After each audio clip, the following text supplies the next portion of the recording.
This is Dr. Tong Lee here at Voice America Word Talk Radio. I want to thank everybody for tuning in to our show.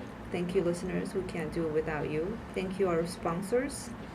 Arizona Laser and Skin is a full-service med spa, and we offer free consultations. We offer health counseling, acupuncture, facials to skincare, and laser and cosmetic procedures. So whenever you have a question in those areas, give us a call, 480-598-9733. Our website is azmdlaser.com. So today we've been talking about herbal tea, and check with your doctors before you take a lot of tea, or if you have some major medical problems, also be careful with that. We talked about chamomile, ginseng, peppermint, and hawthorn berry tea. And the next one that's really, really popular is lavender tea. Lavender is this purple-white flower that has been documented for medicinal use for centuries. It has been considered one of those wonder tea. It can help you to relax, unwind, and inducing sleep. Some people use lavender oil, lavender bath. Obviously, you can drink it in tea form. You know what? On the other hand, if you are feeling down or depressed, lavender tea can actually uplift you from those down moments. Lavender also helps with colic, stomach pain, flatulence, or upset stomach. Lavender is another one that helps also with the respiratory system, so it reduces cough and asthma, and they actually can help with fever. These are from centuries of medicinal use. You know, for babies, if you're concerned about taking too much medication or Tylenol, you know, you want to add something else, lavender is a good thing to add. Another thing that's interesting to me, I gotta try this next time, is lavender tea is also documented for its healing property for wound. So if you have a wound, like a cut, I guess you can have more severe wound, but if you have these wounds, the lavender boiled water,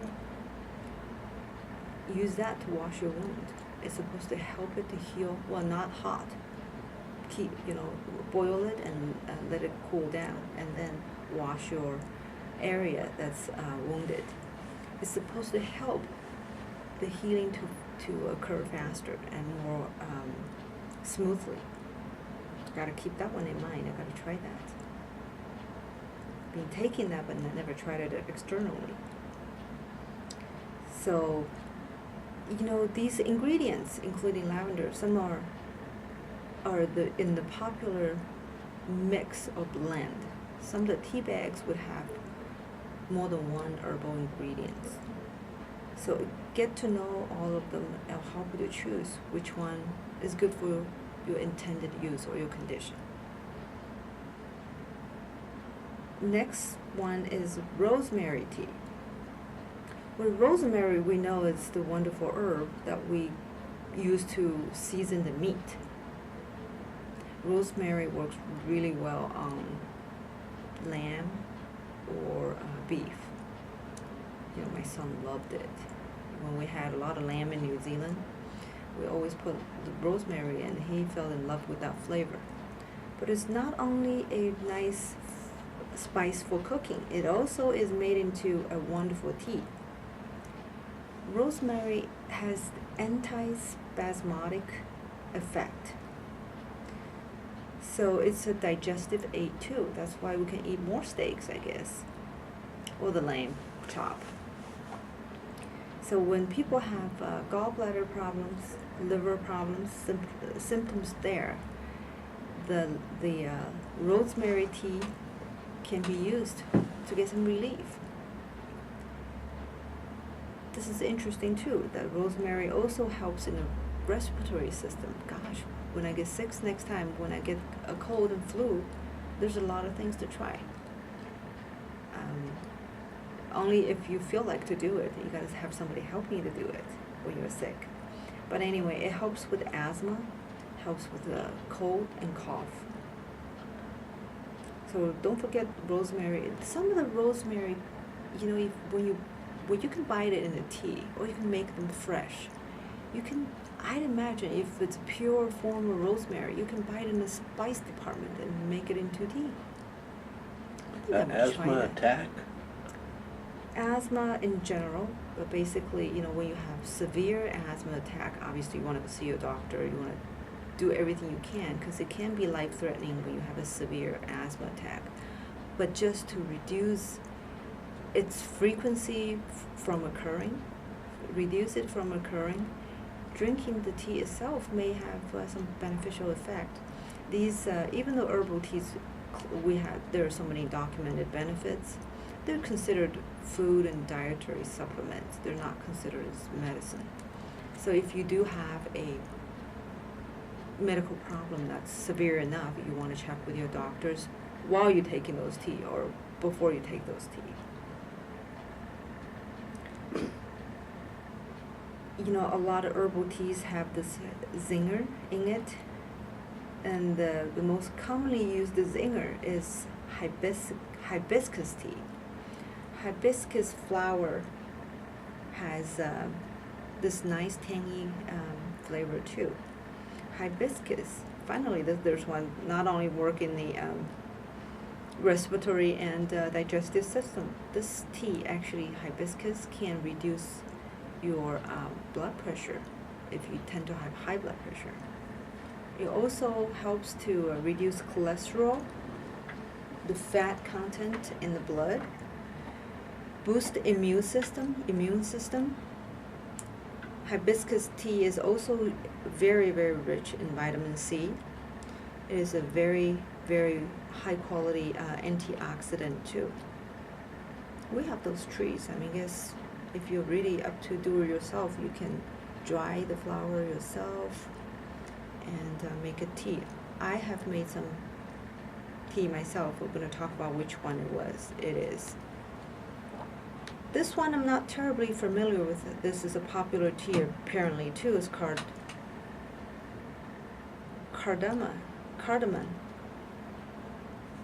It's supposed to be a pungent, sweet, aromatic blend. It's called cardamom. Cardamom is used in indigestion, flatulence, nausea, vomiting. And I guess these tea and herbs are good to keep around when you are traveling, especially people have motion sickness. So ginger is good for that, and then the cardamom is good for that too. Cardamom tea is also good for reducing phlegm, which obviously help with reducing cough. It's used as an expectorant to loosen up the phlegm, to reduce the cough. Supposedly it helps with the mood swings during women's periods. That's a good one. The tea I made recently myself, or the herbal tea ingredients I made, is orange peels. Orange peels has this zest taste that's very uplifting. Orange peels by itself, you eat it, has this bitter flavor, but when you dry it, mince it down to small pieces and add to your tea, actually becomes very different. It has this aromatic, very, very fragrant zest in it, and it helps to boost the immune system. The main ingredient in it is called flavonoid. It is supposed to help with your immune system, and there's a lot of good for that. And it's something good to drink. I think this is one of them. I think it's good to drink in the long term.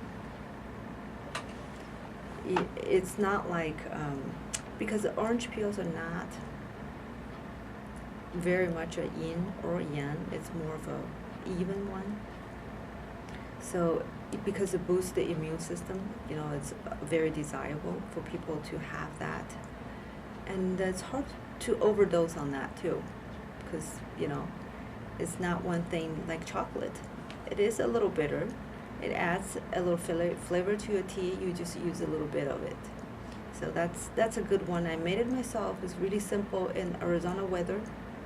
You just basically mince it down to small pieces and dry it in the sun. And then package it and add it to your tea with other tea leaves or just orange peels. And then you add honey. Oh my gosh. Actually, I bottled it. I did 2 different kinds of preparations. One is just drying to add to the tea. The other part, I put it in a glass jar, just added honey to fill the jar. Then every time when you're drinking it, just use a spoon, take a large spoon, tablespoonful of the honey and orange peel. Add warm hot water to it. You got a delicious cup of tea. Of course, off the topic, honey is really good for you too. So in that sense, that's a great tea. So when we come back, we're going to continue talking about a couple more popular teas that's available on the market, or you can make yourself, and what they do for you, for your health. So if you ever have comments, questions, email me at tongli.md@gmail.com. That is tong.md@gmail.com. And our phone number is 480-598-9733.